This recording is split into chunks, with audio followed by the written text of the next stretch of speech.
છું આપનો બ્રિજરાજદાન ગઢવી। થોડાક દિવસોથી એક જે વિવાદ ચાલી રહ્યો છે, એક ભાઈ એમના સંસ્કાર મુજબ જેમ આવે એમ બોલી રહ્યા છે। હું મારા સંસ્કાર મુજબ જવાબ દઈશ। એના સંસ્કાર એના સ્ટેજ ઉપરથી, એના અંગત જીવનથી બધા આપ વાકેફ છો, મારે આપ સૌને કંઈ કહેવાની જરૂર નથી। પણ મારા જે સંસ્કાર છે એમને હું એ રીતે જવાબ દઈશ। એમણે એમ કીધું કે સોનલમાના મંદિરે સમાધાન થયા પછી સોનલમાનો એને માન ન રાખ્યું, સમાધાનનું માન ન રાખ્યું। તો પહેલી વાત એક કહી કરી દઉં કે 2 વર્ષની વાતને વીતી ગયા છે। 2 વર્ષમાં કે મારી આટલા વર્ષોની આ કારકિર્દીમાં તમે કોઈ દિવસ ક્યારેય પણ મને ક્યાંય જોયો કોઈ કલાકારને બીજાની સાથે વિવાદમાં, કે કોઈ પણ જાતના બીજા વિવાદમાં મને જોયો કોઈ દિવસ ન બને। હું કોઈ વિવાદમાં ક્યારેય પણ પડવાવાળો માણસ જ નથી। હું આ બધી બાબતથી બહુ પર રહેવાવાળો માણસ છું। આ ભાઈ છે ને, એણે ખૂબ મારા ચાળા સમાધાન પછી કર્યા છે, પણ જેટલા સહન થતું હતું ત્યાં સુધી સહન કર્યું છે। પછી સહન થાય એવું નહોતું, એટલે જવાબ દેવો ખૂબ જરૂરી હતો અને એને જ દીધો છે। આ પાક્કું હજી કહું છું કે 2025નું એને જ કીધું છે મેં। એમાં હજી હું કહું છું, રિપીટ એન્ડ રિપીટ કહું છું કે એને જ કીધું છે અને એને જે મજા આવે એને એ છૂટ છે।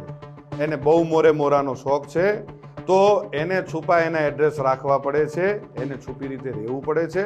હું જ્યાં રહું છું, જે જગ્યાએ રહું છું, જગ જાહેર રહું છું। અને બીજું, હું 50-50ના ટોળા લઈને નીકળવા વાળો માણસ નથી। હું એ બીકણ માણસ નથી। મારે કોઈ બોડીગાર્ડોને બધાને કોઈ કોન્ટ્રાક્ટ ઉપર રાખવા પડતા નથી। આપણે રાખવા પડે છે। આપણે 50-50 જણાને છેલ્લા કાર્યક્રમમાં આપણે 200 જણાને લઈને ગયા હતા, એ ખ્યાલ છે ને? એટલે એ બધું આપશ્રીને શોભે છે, આપશ્રીને કરવું કોઈ વાંધો નહીં। હું ને મારો ડ્રાઈવર વધીને કોઈક એકાદો ભાઈ કદાચ કોઈ ભેળો હોય તો અમે એટલા જ હોઈએ છીએ। ગમે ત્યારે મજા આવે ત્યારે મોસ્ટ વેલકમ છે। હું ઈશ્વરદાનનું લોહી છું ને મને મારા બાપનું હું લોહી છું એનું ગર્વ છે। આપને જે હશે આપને મુબારક। આપ શું કહેવાઓ છો અને ગુજરાતના મીડિયામાં આપ શું કહેવાઓ છો એ ખ્યાલ છે। એટલે રાખી સાવંત, હું આપને વધારે કાંઈ નહીં કહું। રહી વાત હું જુવાનિયાને બગાડું છું એવું આપશ્રીનું કેવું થાય છે, તો પહેલી વાત એ કરી દઉં કે દુનિયા આખીને ખબર છે કે હું દુનિયાને વ્યસન મુક્ત કરાવું છું।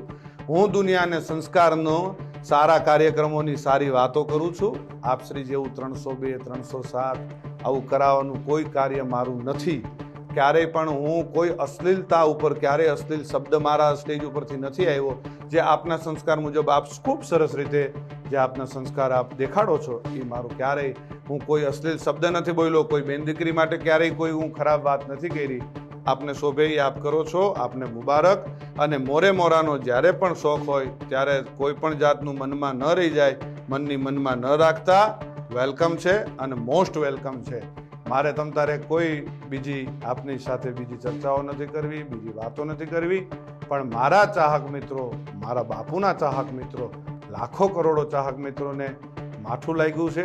અને આ માત્ર તમે મને એકને નથી કીધું, ચારણ સમાજને કીધું છે। તમે જે શબ્દ વાપરા છે મને મારી એક માટે નથી વાપરા, ચારણ સમાજ, આખા ચારણ સમાજને તમે સંબોધીને કીધું છે। અને બીજું કે જે આપશ્રીના રોટલા ચાલે છે ને, એ કોના થકી ચાલે છે ખ્યાલ છે ને? મારા પરિવારનું હું નથી કહેતો, ચારણો થકી ચાલે છે। અને જે આપ પાછળથી જે કંઈ ચારણો માટે કોમેન્ટ કરો છો, જે કંઈ કરો છો, માપે રહેજો, મજા આવશે। બાળકોને બાયું ચડાવવાની કે જુવાનિયાને બાયું ચડાવવાની શીખવાડવાની વાત કરો છો, તો એ તમે ઓલો બાળક જે આવીને બોલે છે એ કોણ, એ કોઈને ખબર પડે? એ સ્ક્રિપ્ટેડ છે આ બધું, એ નથી ખબર પડતી? એ બાળકને તમે સમજાવીને, એક ભાઈ તમને આવીને કાનમાં કહી ગયો અને છોકરો આવીને તમને કહે, એલા ભાઈ આ બાળકને તમે જિંદગી નથી બગાડતા? અત્યારથી આ બધું શું શીખવાડો છો? ચકલા બાજ નહીં બન જાતા, આ શું છે? શું તમારા સંસ્કારો ખબર પડી જાય છે। એટલે માપે રહ્યો, પાછા વળી જાઓ। અને રહી વાત ડાયરા ઉપરથી કોઈ કોમેન્ટ કરવાની, કોઈ ફિલોસોફી કરવાની, તો એ ખાસ હું કહું છું કે કોઈ પણ જગ્યાએ જાઓ તો કોઈ પણ રીતે કોઈ પણ કોમેન્ટ કર્યા પહેલાં ખૂબ ધ્યાન રાખજો અને કોઈ પણનો ડાયરો બગાડતા નહીં। આ વિડીયોના માધ્યમથી એટલે હું જવાબ દઉં છું, કાલ ડાયરો મારોય હતો, પણ એ બીજા બધાને શું વાંક? મારે બીજા બધાનો એ જે કંઈ આપણે વાતો કરવા જઈએ છીએ, એટલે એ બધી વાતો મેં કરી। અને ખંભાળિયા જે ડાયરામાં હું બોલ્યો એ સંપૂર્ણ મારા પરિવારનો ડાયરો હતો, મારા સમાજનો ડાયરો હતો, એટલે હું બોલ્યો હતો। અને જ્યાં જરૂર પડે ત્યાં બોલવાનું છે। અને જે તમને શોખ છે ને મોરાનો, એ મોરાનો શોખ તમ તારે જ્યારે પૂરો કરવો હોય ત્યારે મોસ્ટ વેલકમ છે. આવી જજો મોજથી, મનની મનમાં ન રહી જાય એનું ખાસ ધ્યાન રાખજો. અને જેને લાગુ પડે એને નહીં, હું આપ શ્રીને જ કહું છું. શું આ બ્રિજરાજદાન ઈશ્વરદાન ગઢવી આપ શ્રીને જ કહે છે, એટલે આ ખાસ વાતને યાદ રાખવી હો. અને જે ચાળો કરતા હોય ત્યાં કરવો. જૂનો રાફ ન છેડીએ એમાં જાગે કોક જડાગ.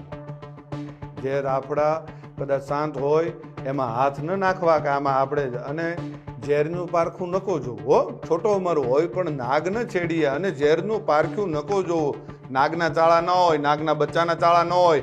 અને હું ઈ માનું સંતાન છું. આ કાયમ યાદ રાખવું કે જેના આપણે નામને આપણે જે દુનિયામાં એના નામના એના ગુણગાન ગાઈએ છીએ ને, એ જ માનું હું સંતાન છું. એટલે કાયમ યાદ રાખવું. અને રહી વાત સિસ્ટમની, તો ભાઈ સિસ્ટમ અમારી શું છે એ આખી દુનિયાને ખબર છે. અને મારા બાપુજી વખતથી અમારી સિસ્ટમ ચાલી આવે છે. આપની સિસ્ટમ અમારામાંથી આવેલી છે, એ ભૂલી ગયા છો આપ શું સિસ્ટમ? અને અમારી કોપીઓ કરીને તમારે જીવન જીવવું છે. એટલે એ બધી વાતમાં રહેવા દો. ને રહી વાત 2025ની, તો આપશ્રી બોલ્યા હતા કે 2025માં હું કાર્યક્રમો બંધ કરી દઈશ. હું સિલેક્ટેડ એટલે શું? કેવી રીતે તમે સિલેક્ટ કરશો? આનો લેવાનો, આ જ્ઞાતિનો લેવાનો, આ જ્ઞાતિનો પૈસાથી જ્યાં જઈએ ત્યાં સંબંધો બગાડીને આવીએ છીએ, નથી ખબર? ગમે એને ત્યાં મોઢા બગાડીને આપણે રૂપિયા લઈને સંબંધ બગાડીને આવીએ છીએ, નથી ખ્યાલ? બધી ખ્યાલ છે. બધી ચોખોટું, ઘણી બધી ચોખોટું હું કરું ને તો ઘણી બધી ચોખોટું થાય અને દુનિયા થૂ કરશે. એટલે મહેરબાનીથી શાંતિથી તમે જે કરતા હોય એ કરી ખાઓ.